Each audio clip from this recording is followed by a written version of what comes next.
Bonsoir à tous et bienvenue à cette réunion d'information. Alors ce soir, nous avons deux réunions publiques, une qui porte sur un PIA qui doit être mis en vigueur, changement de règlement concernant l'affichage dans le parc d'affaires, et l'autre touchant le projet récréo-touristique du lac de Vine. Alors, pour la facilité des choses et permettre aux gens qui n'ont pas d'affaires ici à quitter assez rapidement s'ils le désirent, on peut commencer par le premier, qui est celui concernant l'intégration structurale. Alors, changement concernant l'illumination dans le parc d'affaires.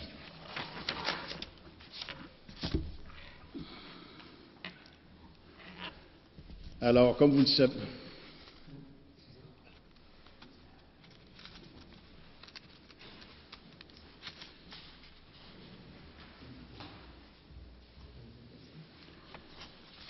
Alors, comme vous savez, il y a des règlements qui portent sur notre parc d'affaires, sur les PIA, c'est-à-dire le règlement concernant la construction, l'installation de ces bâtiments-là sur le parc d'affaires.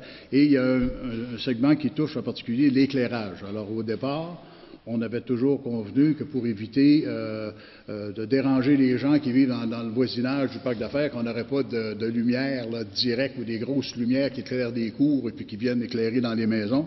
Alors, on avait dit que tout éclairage devait être un éclairage indirect. Alors, suite à quelques demandes de promoteurs qui sont dans le parc d'affaires, pour ce qui est des enseignes lumineuses sur les bâtiments. Alors, un éclairage indirect, c'est-à-dire avec une lumière qui projette sur le bâtiment, ça semble créer passablement de problèmes à ces gens-là. Alors, on nous a demandé si on pouvait modifier le règlement dans le but de permettre d'avoir des enseignes lumineuses installées sur les bâtiments avec un néon derrière, non pas rien de vraiment là, agressant, là, simplement pour indiquer le nom et l'information qu'il peut y avoir sur ces commerces-là. Alors, est-ce qu'il y a des choses à rajouter, Monsieur le Directeur général? Question à propos de ce règlement-là. Alors, ce que nous avons convenu, finalement, c'est de modifier le règlement pour permettre l'affichage sur les bâtiments avec un éclairage derrière, c'est-à-dire qu'on n'a pas une lumière projetée. Est-ce qu'il y a des questions? Est-ce qu'il y a des gens qui veulent avoir plus d'informations à ce sujet-là?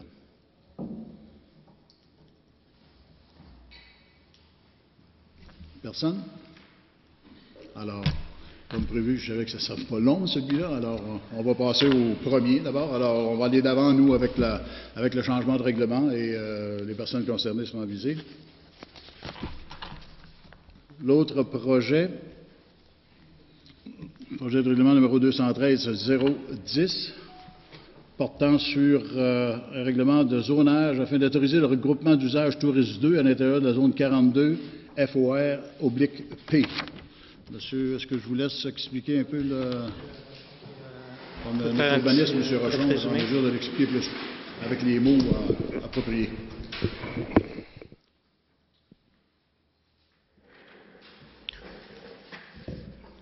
Alors, bonsoir tout le monde.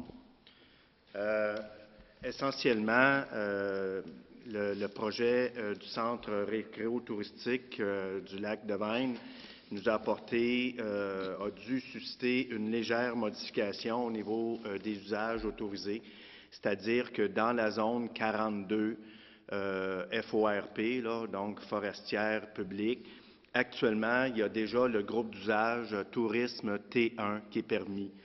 Et le promoteur se doit de faire une étude de marché pour déterminer, projette d'installer une auberge, mais actuellement, il n'y a pas d'étude de marché de fait pour l'auberge.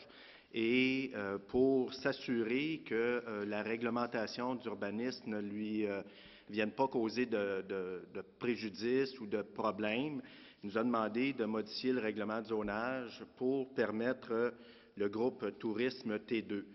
Il faut comprendre que l'auberge, actuellement, l'auberge est permise, on a les règlements avec nous. Déjà, l'auberge est permise actuellement dans la zone 42 avec le groupe d'usage T1, qui prévoit d'ailleurs sensiblement à peu près les mêmes usages que le groupe d'usage T2, soit dit en passant. Donc, l'auberge est déjà permise, sauf que dans nos règlements, au niveau des définitions du terme auberge, ça va de 6 chambres jusqu'à 40. Et le promoteur, comme je disais tantôt, ne sait pas encore si, avec l'étude de marché, si l'auberge pourrait contenir plus de chambres que 40. Donc, pour ne pas lui créer de problèmes par la suite, une fois que les investissements seraient commencés, il nous a demandé de procéder à la modification du règlement de zonage pour donc permettre le groupe d'usage T2. Vous avez, il y a ici à l'arrière de moi des exemples, bien pas des exemples, mais toute la réglementation. Il y a des copies du règlement aussi. Comme je vous disais, actuellement, dans le groupe d'usage T1, là, on a camping, auberge, sentier récréatif, mini-golf, sentier éducatif, restaurant, casse-croûte, etc. Okay? Dans le groupe tourisme T2, qui est la petite différence que le conseil municipal projette d'apporter, on a base de plein air, complexe hôtelier, c'est la légère différence, ça, complexe hôtelier par rapport à auberge, hôtel, motel, ensuite camping, il revient encore, vous voyez, et on dit aussi tous les usages qui sont permis dans le groupe d'usage T1.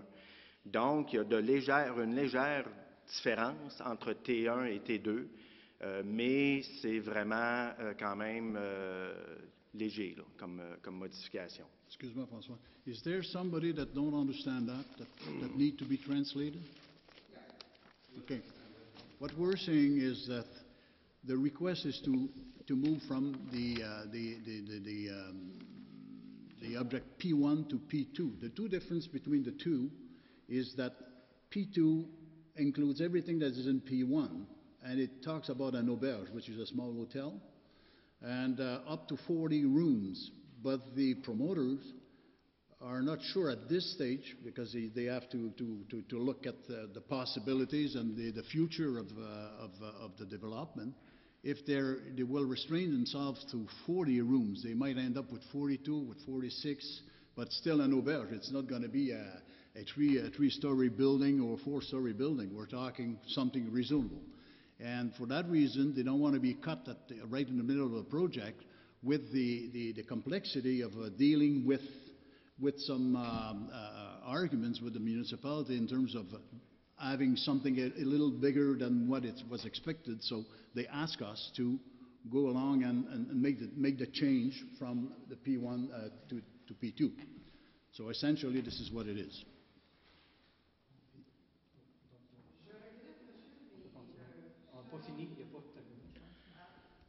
Bien, en gros, on peut dire que c'est essentiellement la modification. Le conseil municipal aurait pu procéder en modifiant le règlement sur les permis et certificats, tout simplement en modifiant la définition du terme auberge, puis pour enlever le 40 chambres. Et à ce moment-là, le règlement aurait été jugé légal aussi, mais on a cru bon de procéder par la modification du règlement de zonage, ce qui vous permet en même temps d'en prendre connaissance. Monsieur, mais je dois être d'accord avec vous, c'est une légère modification, parce qu'ici, dans le document que j'ai, dans Tourisme 2, ça comprend une base de plein air, un centre de congrès, un complexe hôtelier, un hôtel, des motels, un centre de ski, un golf, un mini-golf, une marina, une piste de course, un centre d'équitation, un camping, une pourvoirie, un sentier récréatif, une cabane à sucre et un parc d'amusement.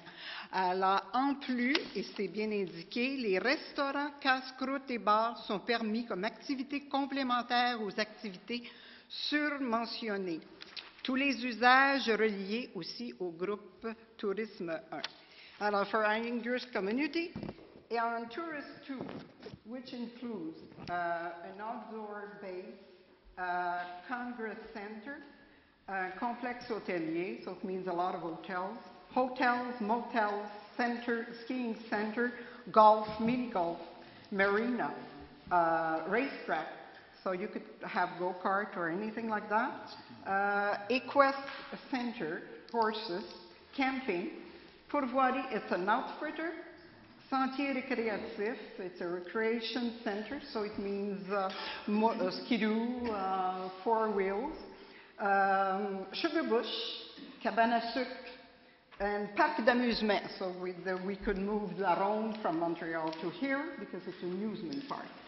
And also plus that, restaurant, casse-croûte, bar would be permitted with the activities that are mentioned on this tourist tour.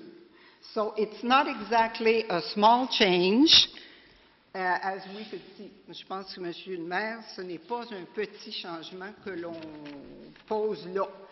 Une autre chose, Monsieur le maire, si on regarde bien... Est-ce que vous répondre à celle-là d'abord? Oui. Alors, oui, je suis d'accord avec vous que si on le regarde dans l'ensemble, comme ça ne semble pas être quelque chose d'un petit changement. Mais dans le contexte du projet que l'on a devant nous, tout ce que vous venez de réciter, là, c'est pas là. C'est pas dans leur plan. C'est pas le plan qui nous est présenté. Tout ce qui nous est présenté est à l'intérieur du 1, mais il nous demande de faire une petite modification pour avoir droit d'avoir peut-être plus de chambres dans une auberge qui est déjà permissible. Alors, comme il a été dit, on aurait pu prendre la décision de le faire par le changement de règlement sans pour autant en parler à la population. On a décidé d'être ouvert le plus possible avec notre population, d'être très démocratique, de vous donner la chance de vous présenter devant nous et de nous amener vos arguments. Nous, on est prêt à vous donner les informations que vous recherchez. Alors, on ne cherche pas à cacher quoi que ce soit, là. On parle à l'intérieur d'un projet. C'est bien clair que lorsqu'on écoute ce que vous dites puis on lit ce qu'il est écrit, ça permet un paquet de choses. Mais il n'y aura pas de parc d'amusement dans ça. Là. Ce n'est pas un endroit pour un parc d'amusement. Ce n'est pas ça qui nous est présenté. Ce qui nous est présenté, c'est un complexe récréo-touristique, mais qui touche l'habitation. OK, monsieur, on est venu ici, vous étiez de l'autre côté, il y a à peu près 6 ans, pour exactement à peu près le même type de projet. Oh, pas du tout. Ah, pas du tout, madame. Je vous arrête. Ah, bien, c'était avec, dans le temps, M. Comtois, et c'est le maire, c'était M. Armand Renaud. Et la motion, tout a été rejeté parce qu'en plus, vous savez qu'il y a une capacité dans les lacs, ce n'est pas un lac très profond, et il devrait avoir une étude de fait pour savoir le support ce lac est capable et son impact. Et son impact, et je pense que le Cobelli là-dedans devienne vite impliqué. Et le projet avait été rejeté et à ce moment-là, je me souviens très bien que les promoteurs n'auraient pas eu le droit d'aller plus que 20 chambres. Et puis, ça a été abandonné ce même soir-là, monsieur, parce que justement, il y avait une très forte partie de la population du secteur qui va être sensiblement très affectée par ça, parce que dans l'endroit que l'on parle, monsieur, il y a des marais, c'est du boisé, le bruit, c'est de la montagne, ça circule beaucoup.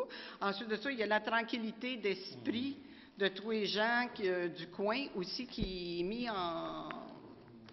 Madame, je pense que la municipalité a fait preuve dans le passé de son intérêt en termes écologiques. Vous parlez de capacité de support. Je vous rappellerai qu'on a créé un règlement portant sur la capacité de support du lac d'Andelsson dans lequel on a arrêté tout développement parce qu'il avait été démontré que le lac n'avait pas la capacité, il avait déjà dépassé sa capacité de support. On est très au courant de ça. Il n'en est absolument pas question dans le projet qui nous importe pour la simple et bonne raison que le promoteur va installer des bassins de rétention et il n'y aura absolument rien qui va aller au lac. Alors, il n'y a aucun danger là, qu'il puisse aller quoi que ce soit d'eau usée de quelque sorte que ce soit dans le lac. Pour ce qui est de la portion domiciliaire, parce qu'il envisage de construire une vingtaine de maisons, elle est complètement sur l'autre côté, qui porte sur le bassin versant de la rivière du Lièvre. Et chacune de ces maisons-là, comme les nôtres, comme toutes les nôtres, ils auront un champ septique et puis un bassin pour éviter Oh, c'est pas juste un hôtel, là. Il y a 20 autres propriétés de prévues, là. Dans les plans originaux du mais là, promoteur. je dis, c'était juste un petit changement, puis c'était pour un hôtel. Mais là, je vois que vous me dites qu'il y a 20... C'est parce que les résidences sont déjà permises dans la zone 42. C'est zoné résidentiel. On ne peut pas interdire un projet qui devient conforme, qui est tout à fait conforme à notre réglementation actuellement. Dans le groupe, là, vous avez le groupe d'usage T1, c'est vrai, mais actuellement, dans la grille d'usage pour la zone 42 FORP, les résidences unifamiliales sont permises. Et ça, il n'y a rien qu'on peut changer à ça. La réglementation du zonage est appropriée. 50 et plus, oui.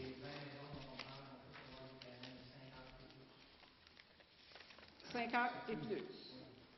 Et puis là, il n'est pas question, là, après que vous allez avoir changé ça, là, pour voirie, etc. Là, parce que votre règlement, là, dans la zone touriste 2, ça indique bien ça, monsieur. Non, ça l'indique, madame, ça l'indique que c'est permis, mais il faut que la municipalité voie le projet et qu'on l'autorise. Ah oui, mais après que c'est fait, vous savez, si on commence... Mais c'est pas ce qu'on autorise, madame.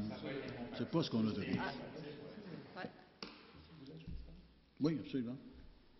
Moi, j'aimerais juste souligner aux gens qui sont ici pour ce projet-là. Moi, ça fait quoi? Depuis 1995, je suis ici.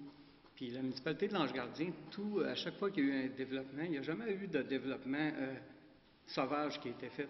Il n'y a jamais de développement que la municipalité n'a jamais tenu compte de l'environnement, qui n'a jamais tenu compte des citoyens, qui n'a jamais tenu compte peut-être des mêmes préoccupations que vous avez, puis les questions que vous les avez. Je peux vous les garantir qu'on se les a posées à la table.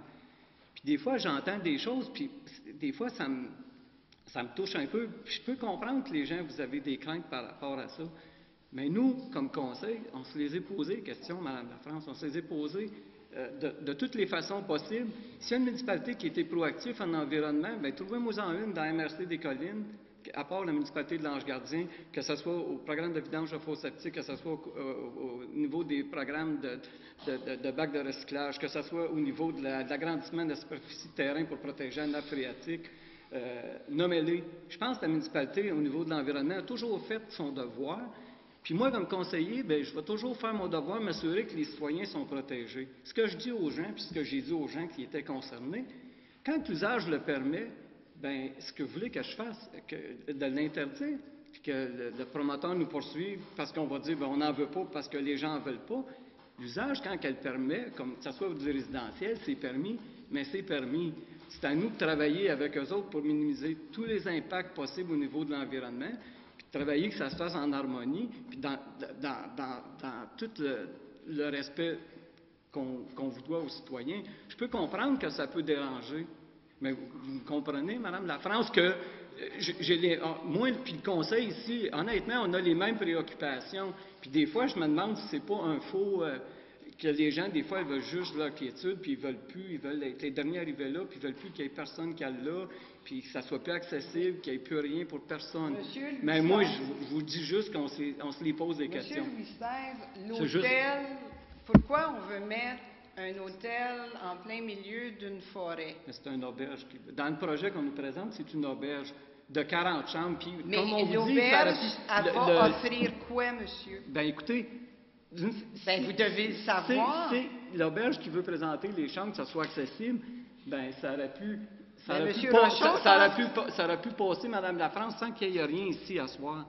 Non, mais là, vous le savez, c'est ce qu'on le fait. On est très démocrate. On est très démocrate dans ce qu'on fait. Oui, peut-être que ça, là, sans qu'on soit demandé cette affaire-là, qu'on soit tourisme 1, ça a été passé, ce zonage-là, le 17 août dans l'an 2000. Et je dois vous faire part qu'on s'est tout demandé comment ça se fait que ça nous est passé sous le nez. On ne l'a pas su, personne. On n'a jamais su qu'il y avait un règlement de zonage qui s'était passé à ce moment-là. Oui, bien... Ça, on s'est posé la question. Madame, s'il y a eu changement de zonage en 2000, vous me dites, là? Oui, vous n'avez pas de document dans moi? Tout l'an 2000. Bon, il y a eu le processus a été suivi.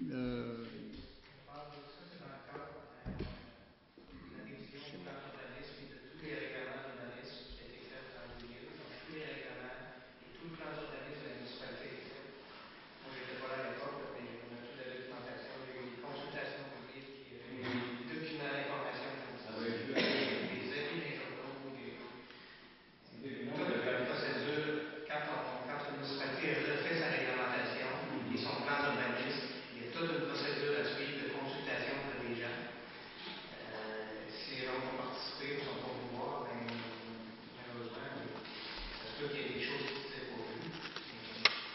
C'est pas vu ou qu'on n'a pas eu, que ça ne nous a pas été présenté très clairement, monsieur. Je vous accuse pas vous. Ça Vous étiez... ça reste toujours que dans n'importe quelle réglementation, quand un usage est permis, c'est ça, c'est ça le point. Là, c'est une auberge, puis sentier récréatif. Mais ça reste permis.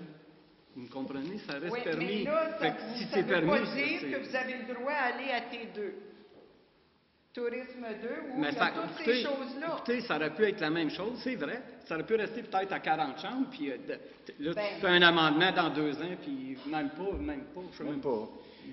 Il y a pas. Je comprends bien. Oui. Je peux comprendre.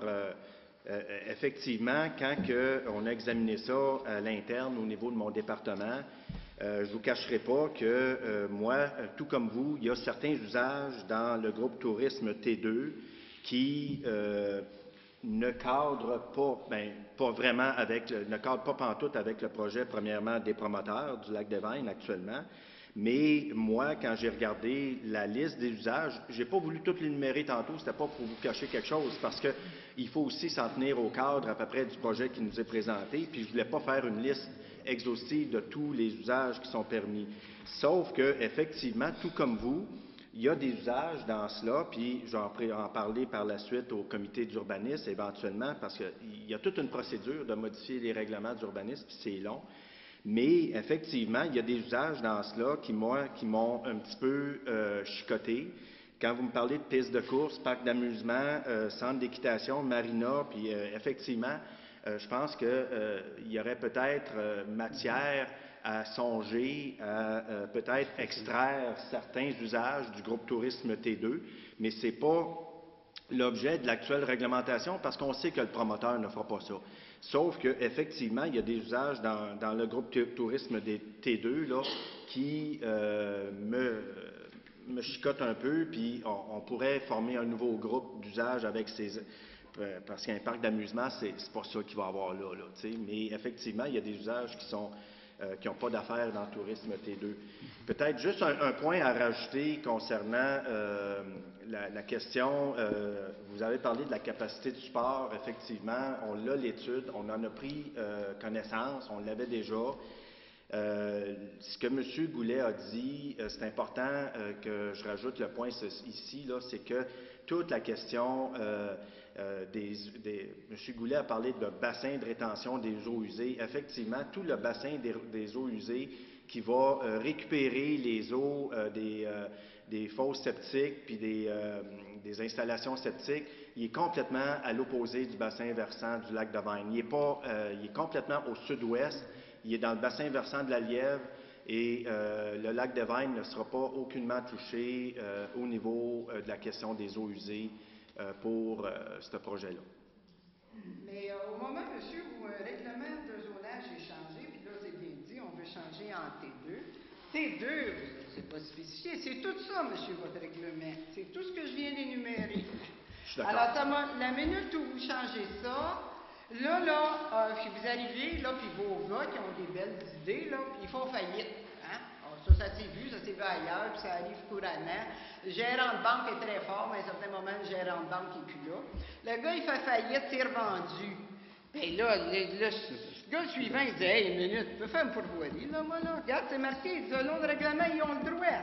Ah, ben, mon Dieu, je vais me faire une belle piste de course. Quand c'est changé, monsieur, c'est changé.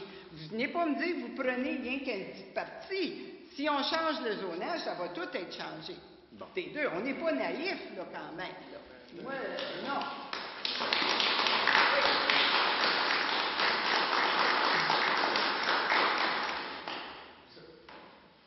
Vous savez, on peut difficilement... vous me dites qu'on change un mot, vous pouvez le faire. Je veux dire, moi, ça me chatouille. Ça me chatouille beaucoup, là. Vous pourriez procéder simplement en changeant un mot dans la réglementation numéro 1. Alors, au lieu d'aller vers un changement de règlement pour un zonage qui permet beaucoup plus de choses, vous dites que vous êtes capable de changer un mot qui donnerait plus de flexibilité à ce qu'ils ont déjà comme zonage. Peut-être que c'est possible d'aller dans cette direction-là pour mieux travailler, mais offrir beaucoup plus de latitude à la latitude qu'ils ont déjà, je ne sais pas. ce qui est écrit, ce qui est dit est dit. Maintenant, on nous parle qu'on va aller encore plus loin en leur donnant plus. Vous savez, ce qui a été entériné en 2000 a été entériné. Qu'on l'aille ignorer et laisser passer, c'est une chose. Qu'on veuille aujourd'hui modifier ça pour permettre encore plus de choses, ça ne nous met pas à long terme à l'abri parce qu'en 2024, peut-être que le scénario de 2000 va se répéter, ce qui est pour nous en 2012. On ne va pas s'en souvenir de ce qui est arrivé ici. Puis on dit qu'on fait juste changer un mot. Regardez, je vous dis simplement que peut-être procéder par le changement de mot, la légalité de tout ça, vous semblez l'avoir pesé, mais j'irais peut-être pas non plus offrir toute la latitude qu'un tel projet, en faisant un changement de zonage, offre, là, vraiment pas, parce que ça pourrait être out of control en anglais. Moi, je pense plus définir, rassurer les citoyens du secteur, pour, tu sais, ce serait peut-être un compromis qui serait plus acceptable. Écoutez, je dois vous dire que la sagesse vient du peuple habituellement. Alors, moi, je suis persuadé qu'on peut regarder cette situation-là et si on est capable de changer juste le mot sans trop de difficulté, j'abonderais dans ce sens-là, parce que je ne suis pas plus désireux que vous autres d'avoir une piste de course sur la montagne quelque part, ou une pourvoirie sur un petit lac là, qui est de la grandeur du lac de Vine. Ça n'a pas de bon sens, c'est quelque chose qui sort de l'entendement. Alors,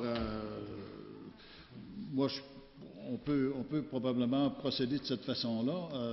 C'est peut-être une façon qu'on n'avait pas envisagée assez sérieusement. Là. Ça serait peut-être plus simple à ce moment-là. Vous savez, monsieur, tantôt, il a dit, ben peut-être parce qu'il y en a, il veut rester une petite chasse gardée ou quoi que ce soit. C'est pas ça du tout.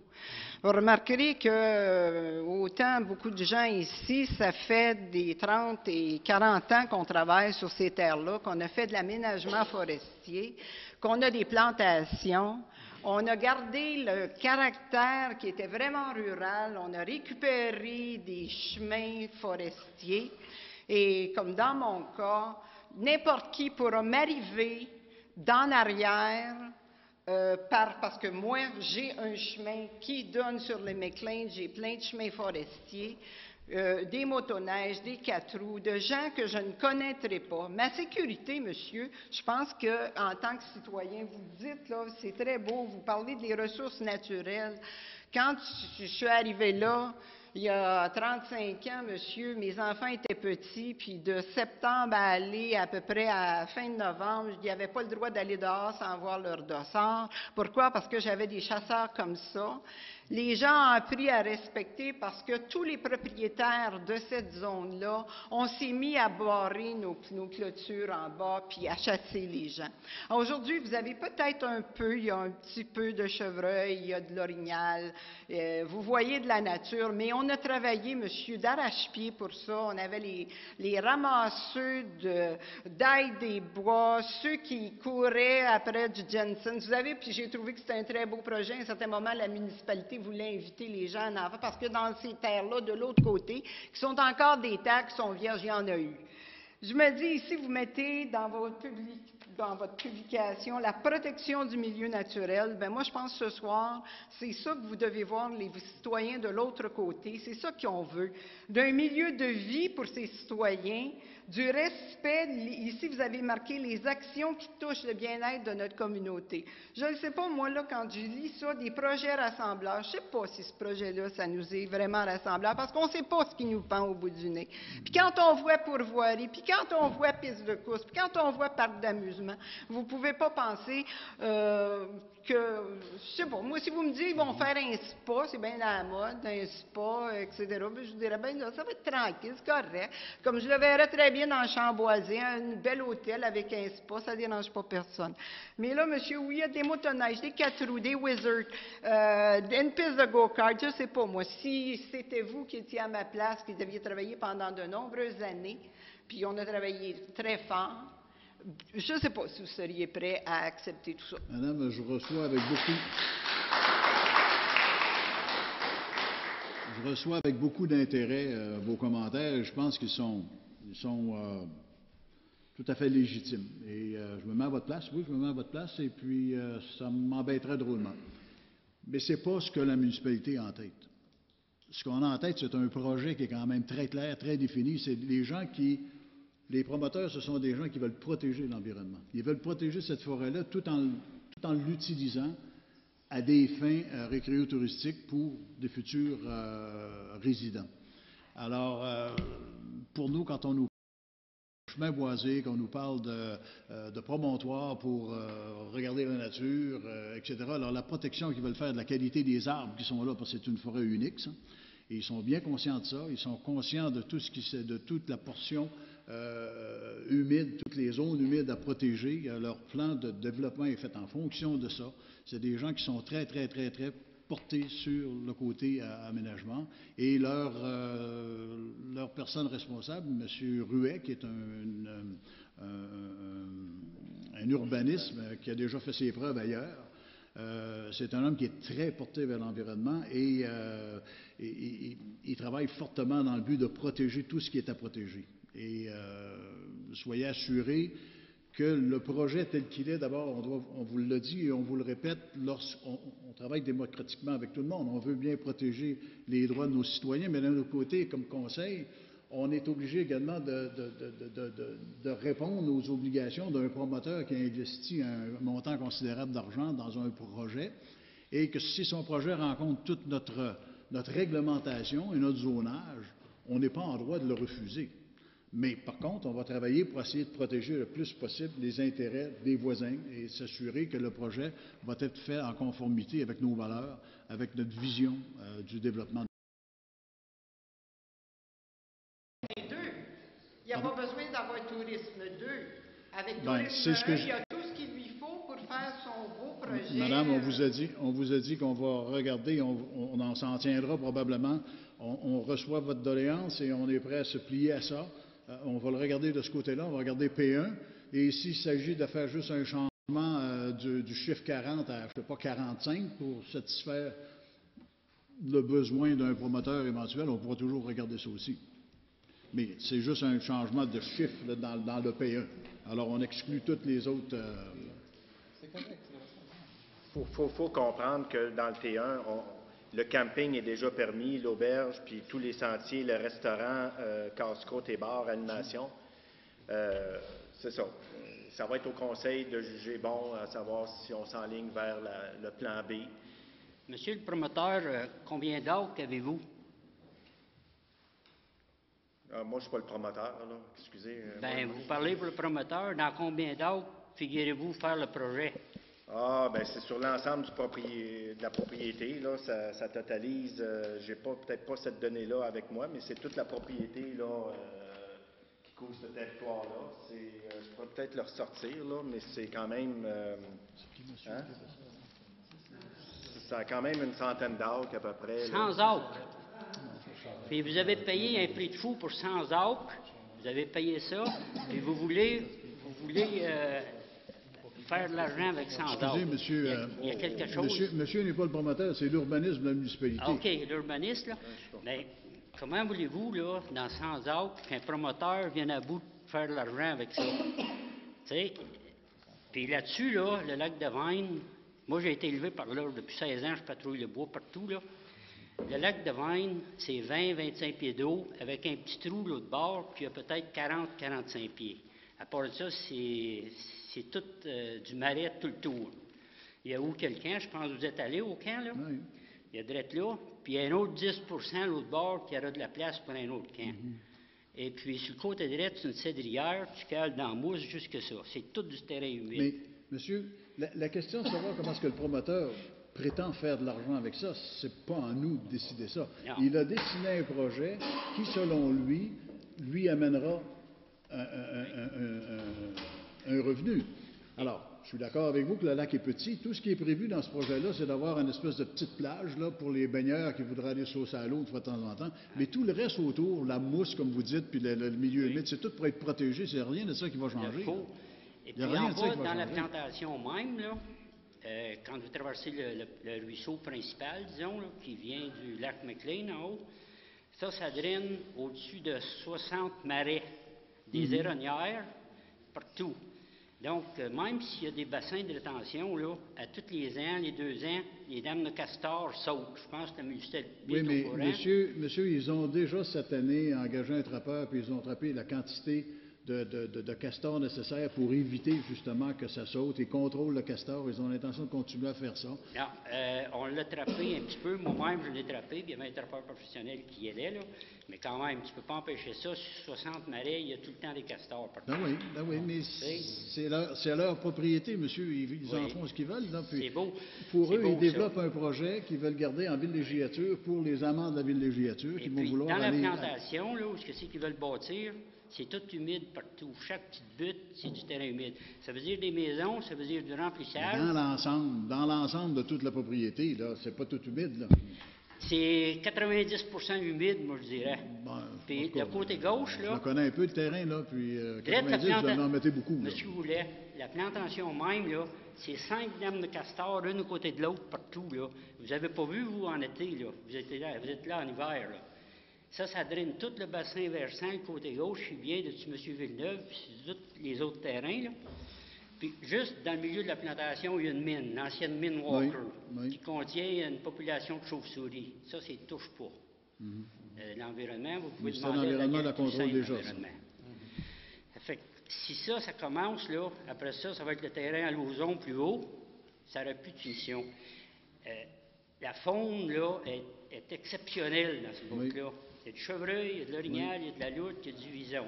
Donc, si vous emmenez du monde, c'est du monde partout, puis ça va tout détruire. Demandez ici à M. Dorion pour le fun, il aime la nature. Il va vous le dire, il voit des cerfs partout. Mais ça, là, avec du trafic, il n'y en aura plus de ça. La municipalité de l'Ange-Gardien donne des permis partout. Vous êtes en train de détruire toute la faune alentour de l'Ange-Gardien. Merci. Dites pas, monsieur, qu'on est en train de détruire. C'est pas nous, là. Nous, on va prendre les mesures pour pas que ça arrive, là, en autant que faire se peut. Mais le terrain appartient à un individu, puis il est libre de faire ce qu'il veut chez lui, comme vous avez fait chez vous, ce qui vous plaît. Alors, nous, là, on ne peut pas dire à ce promoteur-là, s'il rencontre la réglementation, merci, on ne veut pas de ton projet, c'est illégal. On ne peut pas le refuser s'il rencontre. Ce que vous pouvez refuser, monsieur, et je pense que vous devez tenir compte de vos citoyens, c'est de le passer de T1 à T2, par exemple. Je vous ai dit, madame, que c'est réglé, là. On n'en parle plus de T2, là. On va le traiter autrement. C'est certain, là. Bien, écoutez, le public, là. Bon, alors, parce que, vous savez, là, on devient peut-être un peu sceptique, hein? Les commissions Charbonneau, ça nous a même mis, Ben voilà. Ça, mais, madame, vous savez, ça nous fait peur un peu. ça, madame, là, on m'a dit il y a 2 semaines qu'il y avait un groupe de protestataires, qu'il y a des gens qui s'apprêtaient à venir nous voir pour protester, mais j'ai dit, pourquoi ces gens-là ne viennent pas nous voir, qu'on leur parle, puis on leur explique? Comment peut-on critiquer quelque chose qu'on ne connaît pas? Et la réponse qu'on m'a donnée, vous savez, monsieur le maire, dans l'état des choses actuellement, on ne trace plus les politiciens. Ça fait mal, ça, madame, de se faire dire ça. On n'est pas des malhonnêtes ici derrière la bande. On n'a jamais dit que vous étiez On malhonnête. est des résidents de l'Ange-Gardien aussi, puis on a notre municipalité à cœur, madame. Vous savez, monsieur, on ne vous dit pas que vous êtes malhonnête, mais vous pouvez comprendre pourquoi les citoyens ont dit, ben écoutez, là, il y a quelque chose là qui ne va pas. Parce que comme T1, là, comme on dit, on s'en est pas aperçu que ça avait passé, peut-être parce que, bon, vous savez, là, ça a été passé à l'été 2000. Mais là... Mais madame, il y a un processus obligatoire légal, ça ne peut pas être passé inaperçu. Bon, alors c'est ça qu'on veut savoir que là, si le tourisme, on arrive, qu'on dit on passe à tourisme 2, on veut justement s'assurer que tout ce processus-là, puis on espère que ça va être tenu compte, ce qu'on vous dit. On vous comprend, puis on vous endosse dans ça.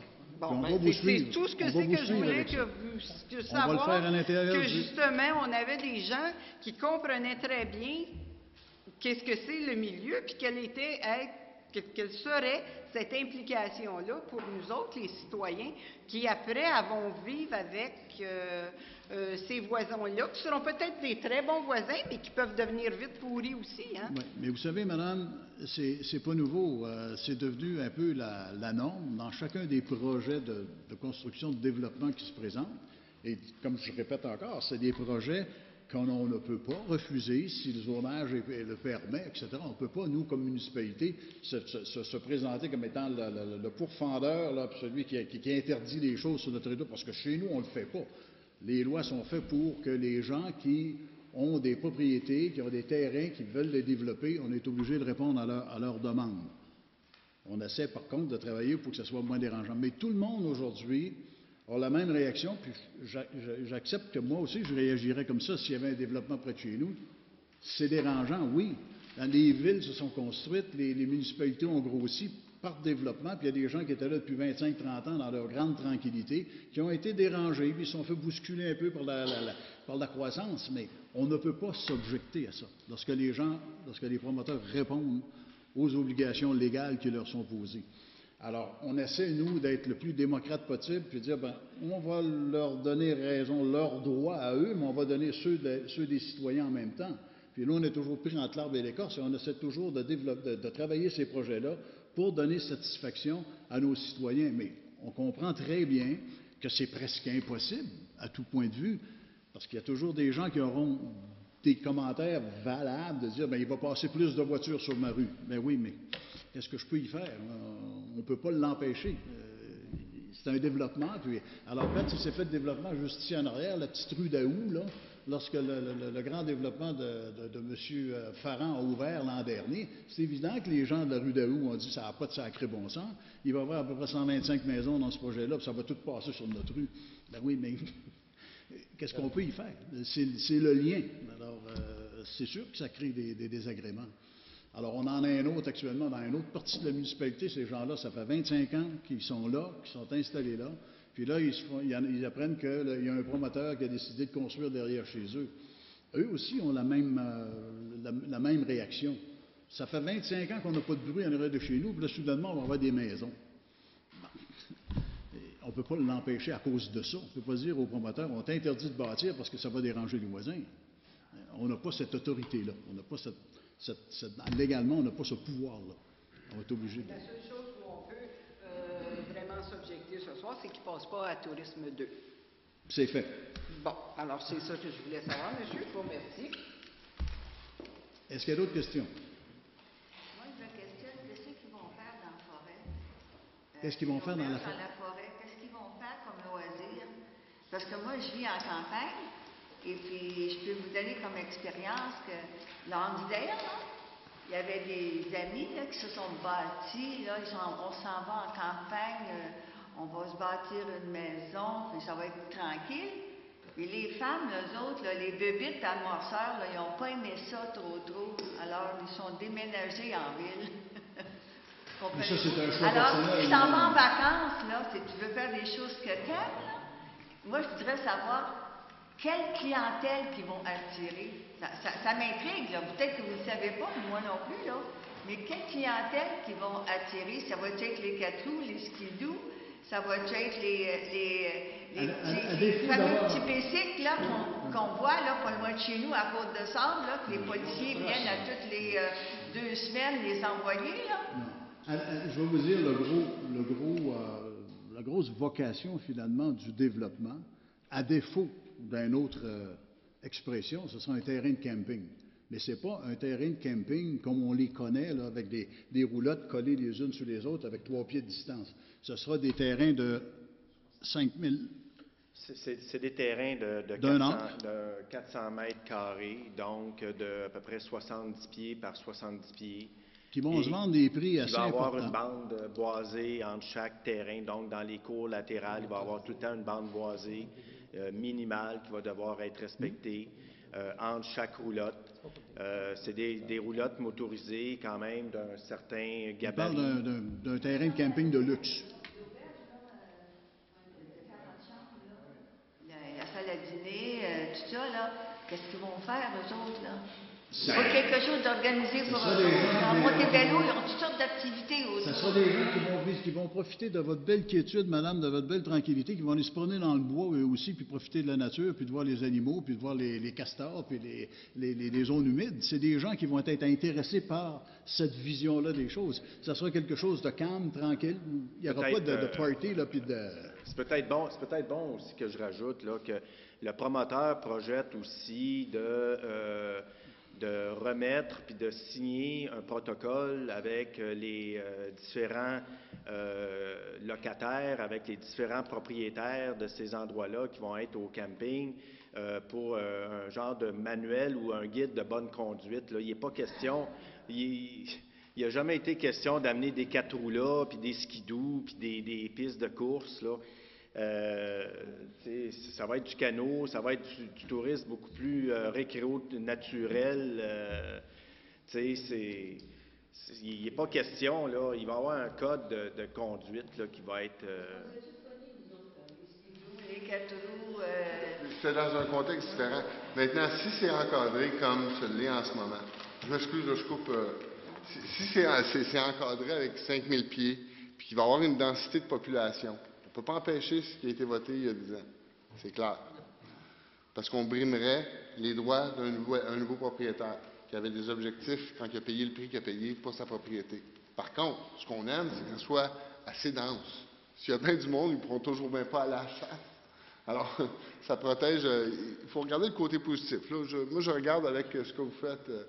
Il semble y avoir un équilibre qui est très intéressant, en autant que ça ne tourne pas à être, que ça soit un projet solide, et puis que vous faites comme d'habitude, vous agissez avec diligence. Mais que c'est surtout l'inquiétude, c'est la quiétude. C'est ça qui est. Mais puis ce que j'imagine, le projet qui est présenté, c'est justement des personnes qui vont chercher à se ressourcer, comme vous l'avez si bien, profiter de la campagne comme nous on en profite. C'est un peu ça? Une auberge, je ne pense pas, monsieur, il n'y a personne qui s'objecterait. Parce que ça serait très zen, ça ne va pas de bruit. Non, je ne peux pas dire que ça, un spa parce qu'il n'est pas dans le développement. Peut-être à ça, on ne s'objecterait pas. Mais On irait peut-être en massothérapie, mais... Vous pourriez leur faire la suggestion. Vous savez, là, mais s'il m'arrive, c'est la gang de skidoo puis la gang de 4 roues qui m'arrive en arrière chez nous, puis qu'à toute heure de jour et de la nuit, parce que bien souvent, ces gens-là n'ont pas très... les respects, c'est comme j'ai déjà été en avion, puis que les gars, c'était des Français qui s'en venaient dans les grands espaces, ils s'en venaient en motoneige dans les grands espaces.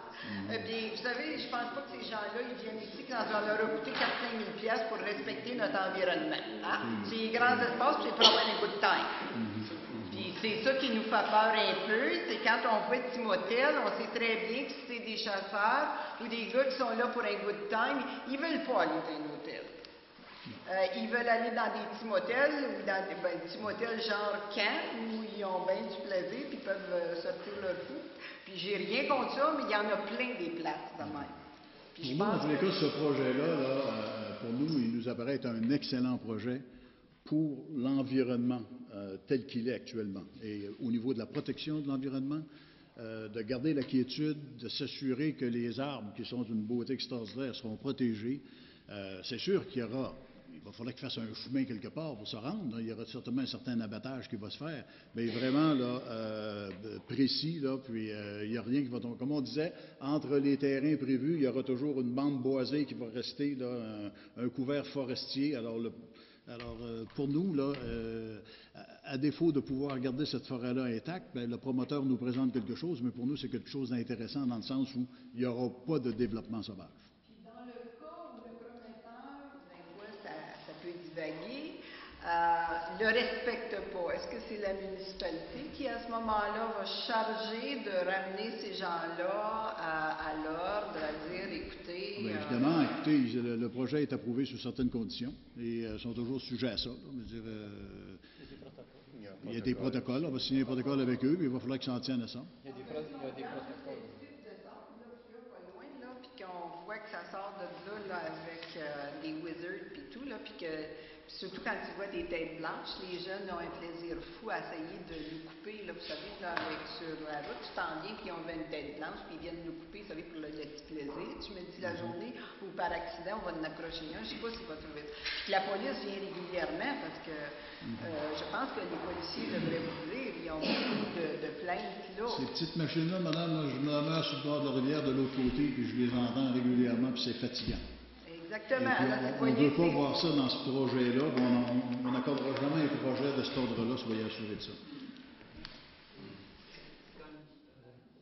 Est-ce qu'il y a autre chose? Oui. Just thinking that I find it strange that in a municipality that was so concerned with the environment, where there's a rule for everything, for putting in a culvert, for building a road, for cutting a tree, that there's a development that can go down in Divine Lake that is a tiny little lake, and you're putting an auberge down there with 41 rooms. And once something in it, you have an establishment like that, you know it's going to expand. No matter what you might say tonight, there's going to be ATVs, there's going to be ski-doos. On a clear night, you can hear people talking down at that cottage from our place. So there's going to definitely be a large effect in the entire environment around that area. But I don't It's think going to change the whole... Sea-doos on that little lake there. Not sea-doos. Ski-doos in the winter, ATVs in the summer. If later on there was an outfitter operations coming in, that means hunters. That means hunters that are going to be on your property, because they don't follow property lines, that's for sure. And another thing that I would like to bring up is, I find it very strange that we have a property that we've had since 1929 in our family. We've been trying for 6 years to be able to build a family cottage, and we can't get a permit to do it. But a developer can come down, buy a property in a matter of months, and have a development like this come in. I mean, something seems odd here. May I ask your name? Cameron. Okay, so I understand your problems on the other lake. Our property is almost on the shoreline of Divine Lake. And I know what you're talking about, because I was a councillor at the time when your project was turned down by the municipality, but it has nothing to do with that. You know pretty well why we turned it down, why we refused your project.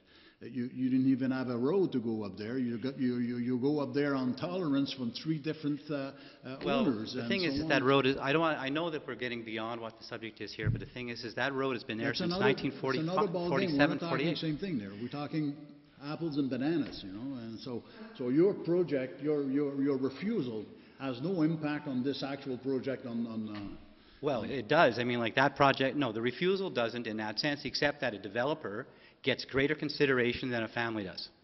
No, but the developer will start by building a road, and he's going to go right on his property, and whatever's going to be built is going to be built on his own road, and so on and so forth.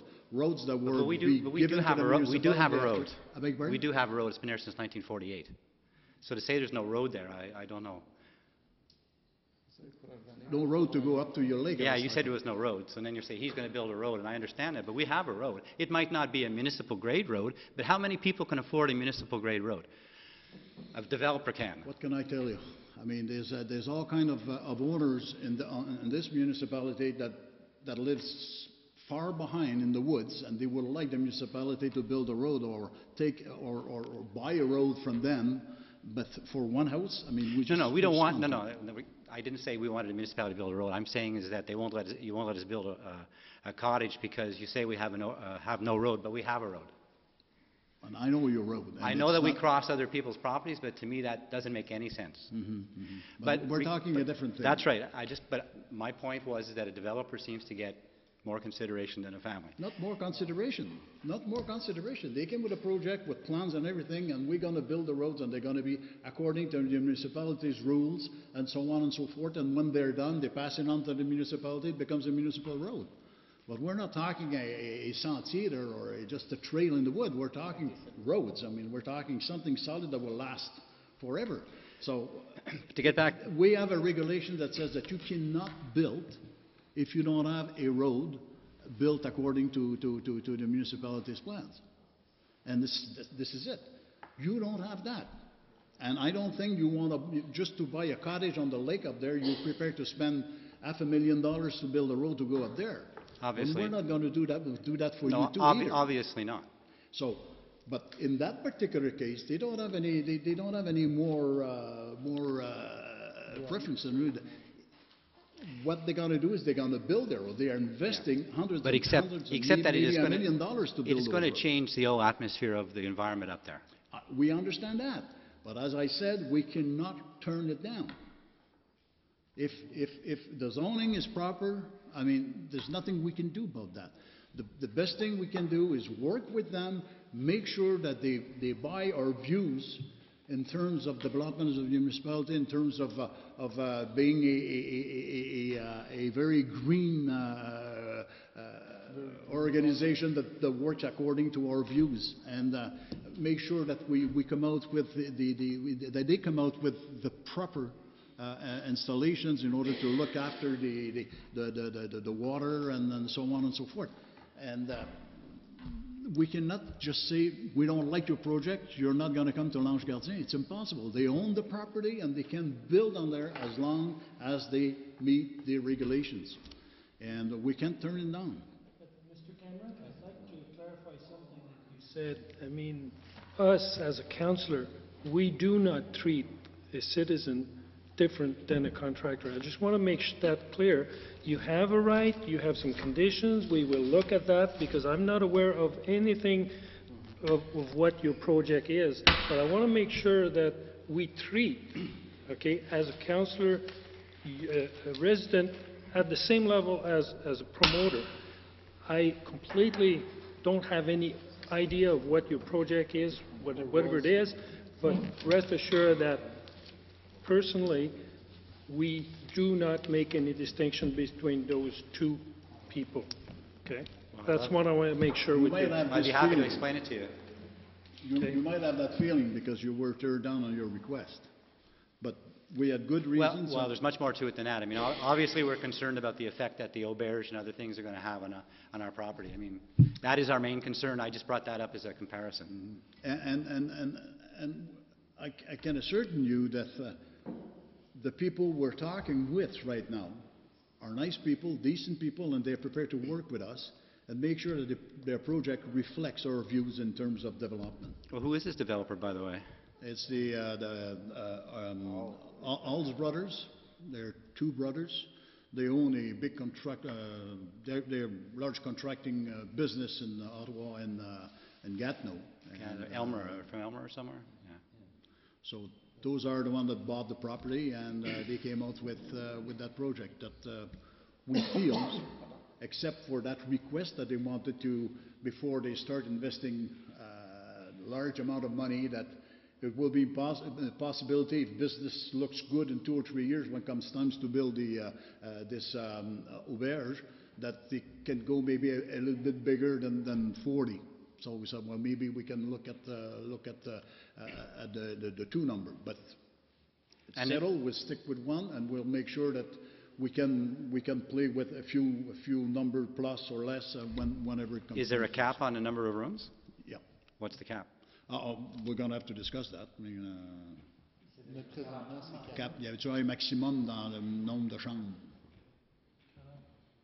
Pour l'auberge? Ouais. Ben, l'auberge, actuellement, c'est 40. Là, si on est à T1. Non, mais si on change... Faudra en discuter. Il faudra en discuter. We're going to have to discuss that, and we don't intend to go to 75-100. Don't worry about that. I mean, it's going to be much lower than that. Yeah, because then an auberge by any other name is a hotel. Yeah, yeah. Okay? Thank you. Est-ce qu'il y a d'autres choses, d'autres questions? En tout cas, soyez assurés que le Conseil ne travaille pas contre vous autres. On travaille avec vous autres. Comme on travaille avec le promoteur. On essaie vraiment de rendre justice aux 2 parties le mieux possible. Comme je vous dis, on est pris dans une situation où on est obligé de recevoir les projets lorsqu'ils sont légaux, comme on est obligé de tenir compte aussi de vos commentaires quand ils sont bons. Puis on les accepte, puis vous avez gagné votre point. Et peut-être qu'on aurait dû regarder un petit peu plus loin nous aussi, là, mais c'est correct que ça vienne de vous autres. J'apprécie ça. Moi, ça démontre qu'il y a une démocratie, puis que les gens viennent s'exprimer, puis finalement, ben, on est capable de... On aurait pu le faire, la même chose, là, rester dans le 1 puis changer le chiffre sans même vous consulter, puis on l'aurait fait d'une façon routinière, puis vous ne l'auriez pas su. Mais non, je pense qu'on essaie d'être le plus ouvert possible et donner la chance aux gens de s'exprimer. Alors j'espère que ça vous satisfait. Merci.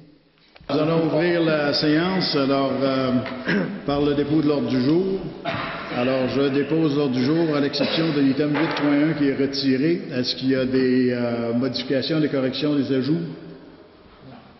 Alors, je propose et résolu que ce Conseil déclare ouverte la séance ordinaire et adopte l'ordre du jour tel que déposé par le secrétaire trésorier, appuyé par M. Louis XVI et M. Donc, encore un blanc. Monsieur Gilbert. Nous allons passer maintenant au dépôt et adoption du procès-verbal. Encore là, est-ce qu'il y a des corrections, des modifications, des ajouts? Tout le monde l'a lu. Alors, dans ce cas, encore là, je dépose le procès-verbal. Est-ce qu'il y a ma feuille? Voilà, ici. Je propose et résolu que ce procès-verbal de la séance ordinaire du 4 mars 2013 soit adopté tel que déposé par le secrétaire trésorier, M. Renaud, et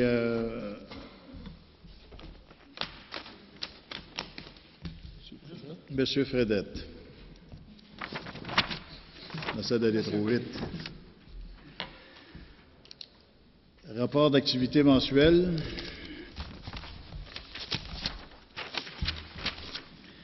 En administration et communication, une journée d'enregistrement a été tenue le 25 mars concernant divers règlements d'emprunt. Les soumissions en vue de l'agrandissement du centre de services Donaldson ont été ouvertes le 20 mars dernier. La municipalité et le Crédit à eau ont reçu le premier prix Ruralia Desjardins pour le projet de plateforme agricole bio lors du colloque provincial de la solidarité rurale du Québec tenu les 20, 21 et 22 mars dernier à Bromont. Le processus de recrutement d'une nouvelle secrétaire administrative a été complété et une candidate a été retenue. La préparation du dossier de vérification et du rapport financier 2012 est présentement en cours. Au domaine de l'urbanisme, l'environnement et le développement économique, en mars, le comité consultatif d'urbanisme a étudié 2 projets de développement résidentiel et un PIA pour un projet dans le parc d'affaires Mongeon. Nous avons émis 51 permis jusqu'à maintenant cette année, dont 3 constructions neuves. Aux travaux publics, 2 postes de col bleu saisonnier pour les services des travaux publics et pour le service des parcs sont présentement ouverts aux candidatures. Les soumissions pour la réalisation du programme de pavage 2013 ont été ouvertes le 22 mars dernier. Le directeur des Travaux publics a participé au congrès de l'Association québécoise des transports routiers qui s'est déroulé le 25, 26 et 27 mars dernier à Montréal. Et au domaine de la sécurité publique, les premiers répondants ont répondu à 36 appels jusqu'à maintenant en 2013. Les pompiers ont répondu à 13 appels en mars, dont 6 accidents de la route, 3 feux de véhicules, 1 alarme et 3 interventions relatives aux fils électriques. Alors, c'est acheté à 3.2, on passe aux questions des gens du public, mais ils nous ont tous désertés. Alors, on va passer à l'item numéro 4. Est-ce qu'il y a des déclarations des membres du Conseil? Aucune. Merci. Dépôt et adoption du compte-rendu du comité consultatif de l'urbanisme. Monsieur... est-ce qu'il est...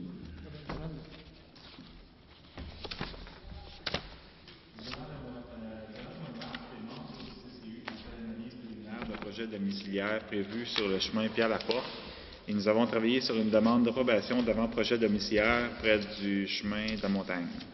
Nous avons aussi analysé une demande d'approbation d'un plan d'implantation et d'intégration architecturale des PIA d'un nouveau bâtiment qui sera construit dans le parc d'affaires sur le chemin Mongeon.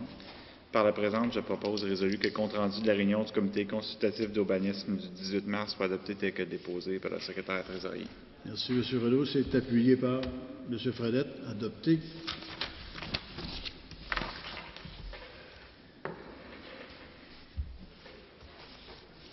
En trésorerie, la présentation des comptes payés, M. Roussaise.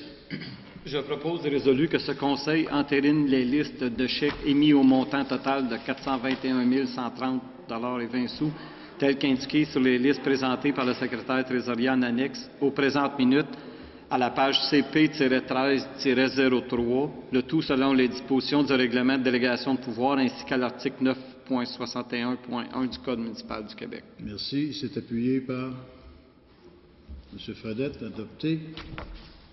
6.3. Dépôt des certificats des personnes habiles à voter. Référence, ouverture des registres pour le règlement d'emprunt 2013-004 à 2013-008 inclusivement. Monsieur le directeur général. Oui, donc, Monsieur le maire, je dépose les certificats suite à la procédure d'enregistrement des personnes habiles à voter sur le règlement 2013-004 décrétant l'exécution de travaux sur le chemin Bellevue et un emprunt au montant de 52 100 $. Je certifie que le nombre de personnes habiles à voter lors du scrutin référendaire était de 16, que le nombre de demandes requises pour qu'un scrutin référendaire soit tenu était de 8, que le nombre de demandes faites était de 0. Donc, le règlement 2013-004 est réputé approuvé par les personnes habiles à voter. Sur la procédure d'enregistrement des personnes habiles à voter pour le règlement 2013-006 décrétant l'exécution de travaux de pavage sur le chemin du Coteau et un emprunt au montant de 75 000 $. Donc, je certifie que le nombre de personnes habiles à voter lors du scrutin référendaire était de 37, que le nombre de demandes requises pour qu'un scrutin référendaire soit tenu était de 15, que le nombre de demandes faites était de 2. Donc, le règlement 2013-006 est réputé approuvé par les personnes habiles à voter. Sur le règlement 2013-005 décrétant des dépenses en immobilisation et un emprunt au montant de 105 000 $ pour la réalisation de travaux de prolongement du chemin Henri-Chartrand. Donc, je certifie que le nombre de personnes habiles à voter lors du scrutin référendaire était de 3 867, que le nombre de demandes requises pour qu'un scrutin référendaire soit tenu était de 398, que le nombre de demandes faites était de 0. Donc, le règlement 2013-005 est réputé approuvé par les personnes habiles à voter. Sur le règlement 2013-007 décrétant l'exécution de travaux de pavage sur les chemins William, Mary, Elzéar-Carrière et des Renards Blancs et autorisant un emprunt au montant de 444 200 $, je certifie que le nombre de personnes habiles à voter lors du scrutin référendaire était de 158, que le nombre de demandes requises pour qu'un scrutin référendaire soit tenu était de 27, que le nombre de demandes faites était de 8. Donc, le règlement 2013-007 est réputé approuvé par les personnes habiles à voter. Et finalement, sur le règlement 2013-008 décrétant l'exécution de travaux de pavage sur les chemins des Bois et des Perdrix et autorisant une dépense et un emprunt au montant de 121 400 $, je certifie que le nombre de personnes habiles à voter lors du scrutin référendaire était de 31, que le nombre de demandes requises pour qu'un scrutin référendaire soit tenu était de 14, que le nombre de demandes faites était de 3. Donc, le règlement 2013-008 est réputé approuvé par les personnes habiles à voter. Merci. On va passer à l'item 7.1, l'avis de motion. Monsieur Mongeon. Je donne l'avis de motion de la présentation conformément à l'article 445 du Code municipal du Québec que le règlement suivant, dont copie est remise à ce jour à chacun des membres du Conseil, sera présenté pour adoption à une prochaine séance du Conseil. Le règlement 2013-012 qui est le règlement décrétant l'exécution des travaux de pavage sur les chemins industriels et des fabriques. La lecture du règlement ne sera pas nécessaire étant donné que la demande de dispense de lecture est faite en même temps que l'avis de présentation et qu'une copie du projet a été immédiatement remise aux membres du conseil municipal présent et remise aux autres au plus tard 2 jours juridiques avant la séance à laquelle il doit être adopté. Et si, lors de cette séance, tous les membres du conseil présents déclarent l'avoir lu et renoncent à sa lecture, selon l'article 445 du Code municipal. Merci. Je passe à l'item 8, 8.2. Second projet de règlement numéro 2013-011. Monsieur Renaud. Règlement 2013-012, modifiant le règlement numéro 2005-013 relatif au plan d'implantation et d'intégration architecturale. Tous les membres du Conseil déclarent avoir lu le dit règlement et renoncent à sa lecture. Le secrétaire trésorier fait les mentions d'usage telles qu'il est stipulé au 2e alinéa de l'article 445 du Code municipal du Québec. Merci. Et c'est appuyé par... excusez-moi. Le règlement 2013-011 a pour objet de modifier le règlement relatif au plan d'implantation et d'intégration architecturale. Donc, le règlement porte spécifiquement sur l'article 2.2.4 du règlement et vise à permettre les enseignes lumineuses apposées sur le bâtiment principal. Merci. C'est appuyé par Monsieur Gilbert. Adopté. 8.3. Monsieur Renaud. Résolu que ce Conseil adopte le règlement 2012-014 modifiant le règlement numéro 98-003 relatif au zonage afin de remplacer la vocation principale d'une partie des zones résidentielles rurales 164 RR et 171 RR en des zones résidentielles de consolidation RC et ainsi de réduire les superficies minimales de terrain à l'intérieur d'une partie de ces zones résidentielles rurales 164 RR et 171 RR et d'apporter des modifications au niveau des délimitations géographiques de ces zones résidentielles. Tous les membres du Conseil déclarent avoir lu le dit règlement et renoncent à sa lecture. Le secrétaire trésorier fait les mentions d'usage tel qu'il est stipulé au deuxième alinéa de l'article 445 du Code municipal du Québec. Merci, M. le secrétaire trésorier. 2012-014 a pour objet de modifier le règlement relatif au zonage, principalement concernant les zones rurales 164 RR et 171 RR, afin d'apporter une modification au niveau des délimitations géographiques de ces zones résidentielles et de permettre les terrains d'une superficie minimale de 4500 mètres carrés en remplacement d'une superficie minimale de 12 141 mètres carrés sur une partie des dites zones. Merci. 2.4 maintenant. Monsieur Renaud encore. Adopte le règlement 2012-016 modifiant le règlement numéro 98-003 relatif au zonage afin d'autoriser les centres de la petite enfance et les garderies comme usage spécifiquement autorisé dans la zone résidentielle RC-183. Tous les membres du Conseil déclarent avoir lu le dit règlement et renoncent à sa lecture. Le secrétaire trésorier fait les mentions d'usage telles qu'il est stipulé au deuxième alinéa de l'article 445 du Code municipal du Québec. Merci, M. le secrétaire trésorier. Donc, le règlement 2012-016 a pour objet de modifier le règlement relatif au zonage afin d'autoriser les centres de la petite enfance et les garderies dans la zone résidentielle RC 183. Donc, le règlement porte exclusivement sur la zone RC 183 et en fait permet d'ajouter l'usage centre de la petite enfance et garderie dans cette dite zone. Merci. 8.5, toujours M. Renaud. Je propose et résolu que ce Conseil adopte le règlement 2013-009 modifiant le règlement 98-002 relatif aux dispositions déclaratoires, aux permis et certificats afin de régir le déboisement et afin d'autoriser la construction de complexes agricoles, touristiques et forestiers intégrés en copropriété. Tous les membres du Conseil déclarent avoir lu le dit règlement et renoncent à sa lecture. Le secrétaire trésorier fait les mentions d'usage telles qu'il est stipulé au deuxième alinéa de l'article 445 du Code municipal du Québec. Monsieur le secrétaire trésorier. Donc, le règlement 98-002, le 2013-009 a pour objet de modifier le règlement 98-002 relatif aux dispositions déclaratoires aux permis et certificats et porte spécifiquement sur l'article 2.3 intitulé Terminologie du règlement et qui permet qui ajoute la définition de complexe commercial industriel ou public communautaire intégré. Donc, cette définition-là est remplacée par complexe commercial industriel agricole forestier touristique ou public communautaire intégré. Merci. C'est appuyé par M. Louis XVI, adopté. En 9.1, désignation d'un représentant au sein du conseil d'administration de l'équipe Masque, M. Fredette.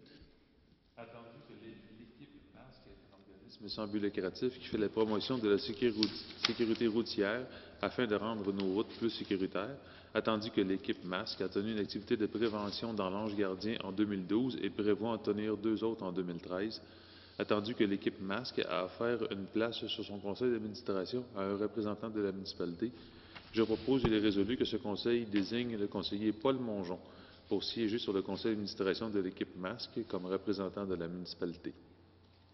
Merci. Unanimement? C'est l'unanimité. Non, un petit peu pas.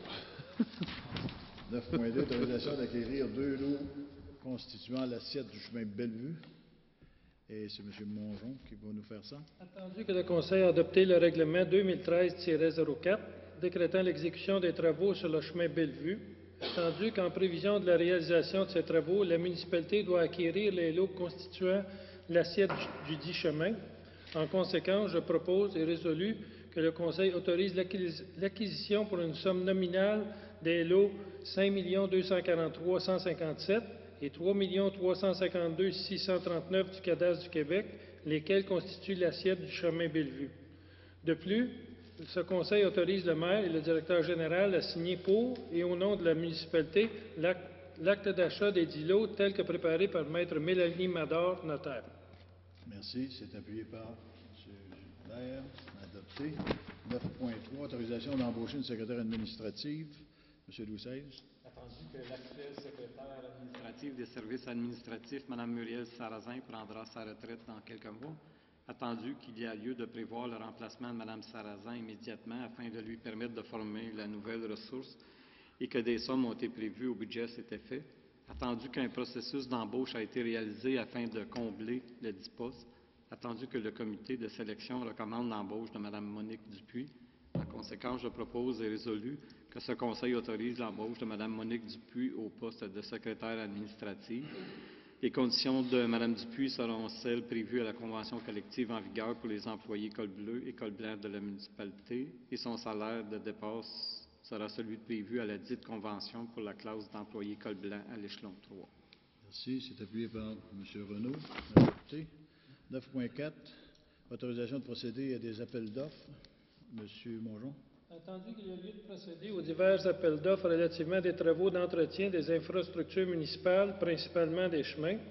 En conséquence, je propose et résolu que ce Conseil utilise la procédure d'appel d'offres pour la réalisation des travaux suivants, à savoir le lignage des chemins, le scellement des fissures, le débroussaillage des bords de chemin, la location de machines lourdes et achat de matériaux bruts.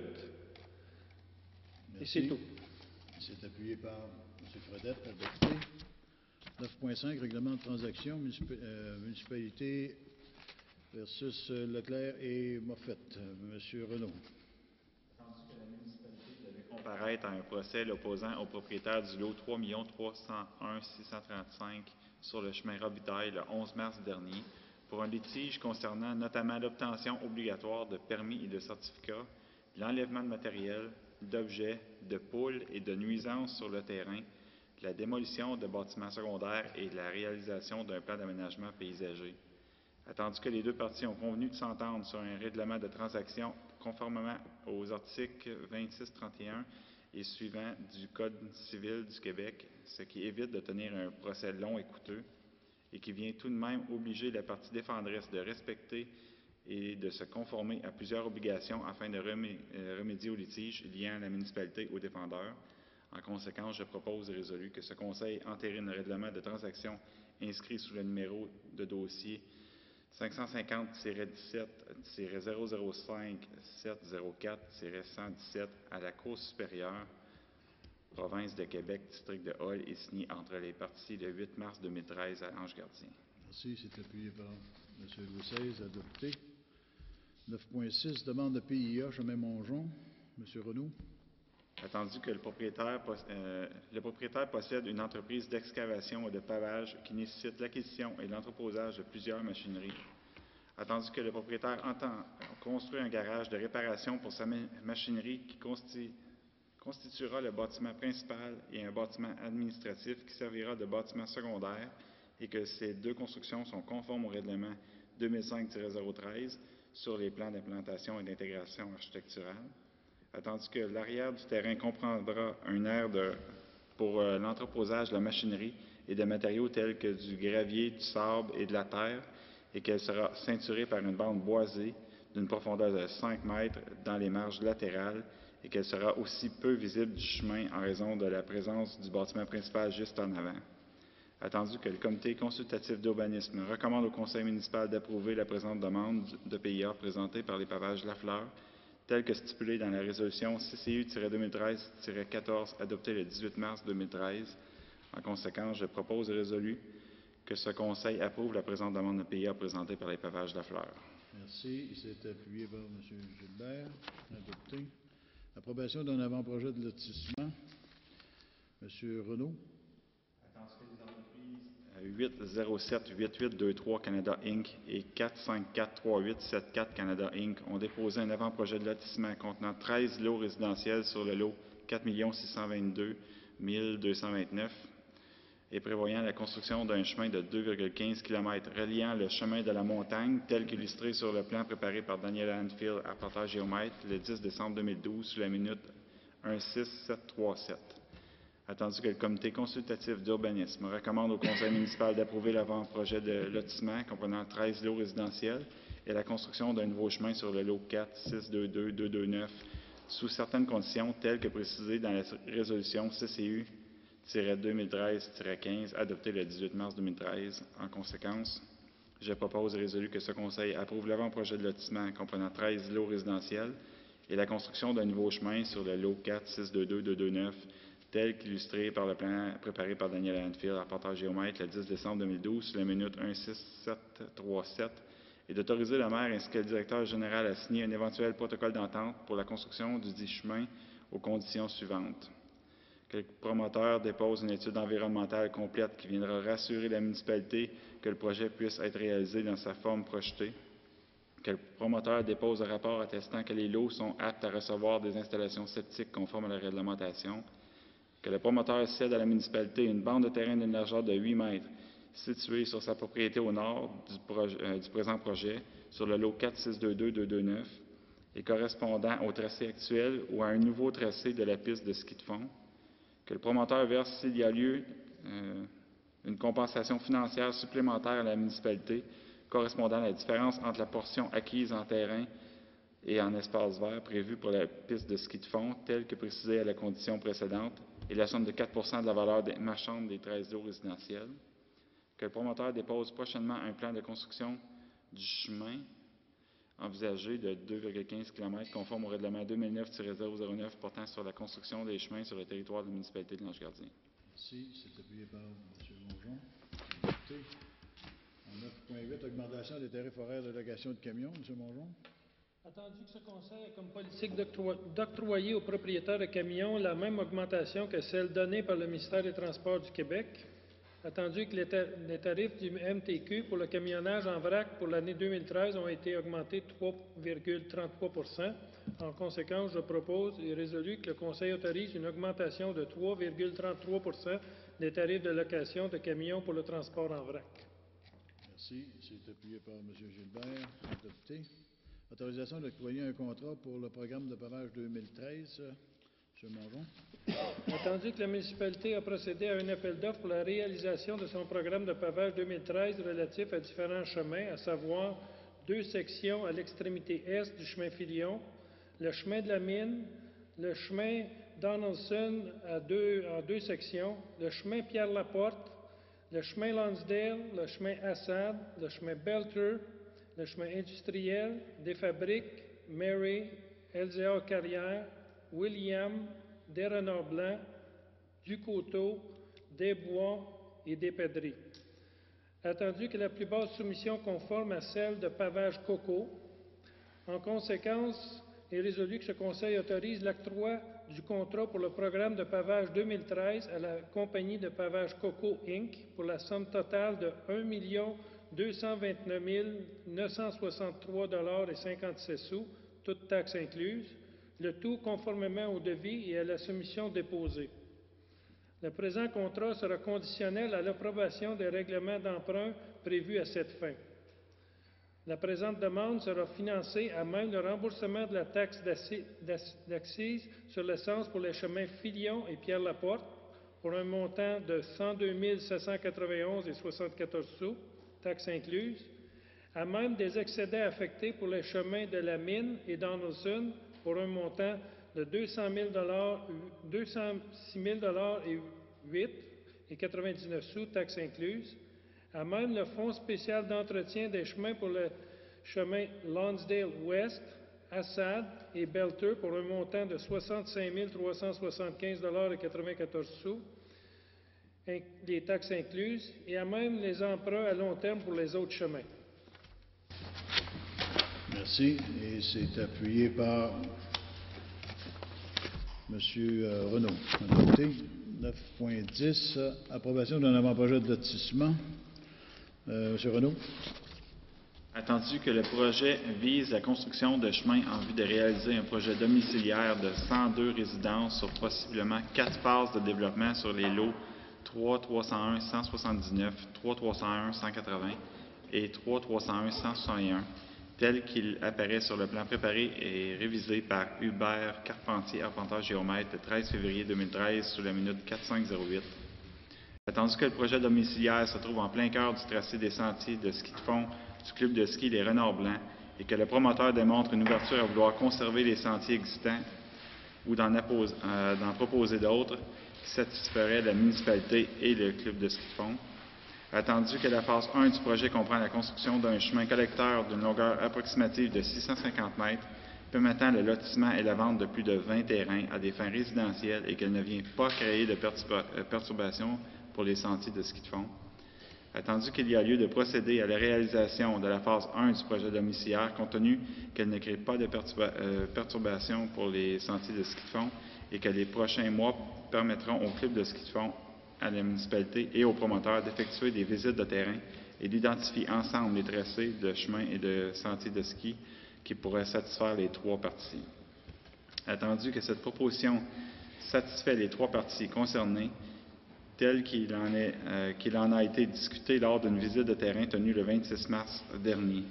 Attendu que le projet comporte un autre enjeu important, soit celui de s'assurer que le tracé des chemins projetés permette d'accéder aux terrains voisins vers l'ouest, mais surtout vers le nord, où un autre important projet domiciliaire est prévu et qu'il importe d'agencer les tracés des chemins afin qu'ils aboutissent éventuellement au même endroit. Attendu que le comité consultatif d'urbanisme recommande au conseil municipal d'approuver le concept d'aménagement ainsi que l'avant-projet de lotissement proposé tel qu'il apparaît sur le plan préparé et révisé par Hubert Carpentier, arpenteur géomètre, le 13 février 2013, sur la minute 4508, et de mandater le maire ainsi que le directeur général à signer un éventuel protocole d'entente à cette fin, et ce, sous certaines conditions, telles que précisées dans la résolution CCU-2013-06 adoptée le 18 février dernier. En conséquence, je propose et résolu que ce Conseil approuve la phase 1 de l'avant-projet de lotissement proposé sur les lots 3 301 179, 3 301 180 et 3 301 161, tel qu'il apparaît sur le plan préparé et révisé par Hubert Carpentier, arpenteur géomètre, le 13 février 2013, sur la minute 4508, et de mandater le maire et le directeur général à signer le protocole d'entente visant la réalisation de la phase 1 du projet aux conditions suivantes. Que le promoteur, la municipalité et le club de ski de fond, les Renards Blancs, s'entendent sur la localisation des sentiers à préserver ou sur la relocalisation des sentiers à être proposés dans le cas où il ne sera pas possible de les conserver. Que le promoteur s'engage à respecter tous les règlements municipaux en vigueur, notamment l'obligation de produire une attestation signée par un ingénieur ou un technologue montrant que chacun des lots de l'avant-projet sont aptes à recevoir une installation septique conforme, l'obligation de respecter le règlement 2009-009 portant sur la construction des chemins et l'obligation d'obtenir, s'il y a lieu, un certificat d'autorisation pour procéder à l'excavation du sol sous le niveau de la nappe phréatique. C'est ça. Merci. Et c'est appuyé par M. Louis XVI, adopté. Alors, ça met fin à notre ordre du jour. Alors, je propose, il est résolu que la séance soit levée. Il est 8h38.